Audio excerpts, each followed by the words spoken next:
Good morning guys, চলে এসেছি নতুন একটা ব্লগ নিয়ে। ব্লগটা হলো দাদা এখানে স্কুটি প্র্যাকটিস করছে, দিদি এখানে বাইক প্র্যাকটিস করছে। হ্যাঁ, দিদি আর্ট প্র্যাকটিস করছে, বিকজ দিদি লার্নার লাইসেন্স চলে এসছে, এবার দিদিকে আর্ট করতে হবে।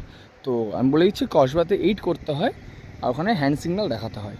তো এটা দুজনেই ক্লাস করছে। দিদি আগে শিখেছিল আর দাদা পরে শিখছে। দাদা মোটামুটি সাইকেল জানে না, কম বেশি অল্প অল্প জানে, আর দিদি সাইকেল জানে, তো তার জন্য দিদি আগে বাইক শিখে নিয়েছিল। তো আমি একটা কথা সবাইকে বলে দিচ্ছি, হ্যান্ড সিগন্যাল কিন্তু অবশ্যই মাস্ট। উইদাউট হ্যান্ড সিগন্যাল কিন্তু কসবাতে বা যে কোনো আরটিওতে হয় না। বাট ওই কলকাতার বাইরে যেমন বারুইপুর, বাঙুরহাট, এগুলোতে আমি জানি না। বাট কসবা, আলিপুর, বেলতলা এগুলোতে হ্যান্ড সিগন্যাল দেখাতে হয়।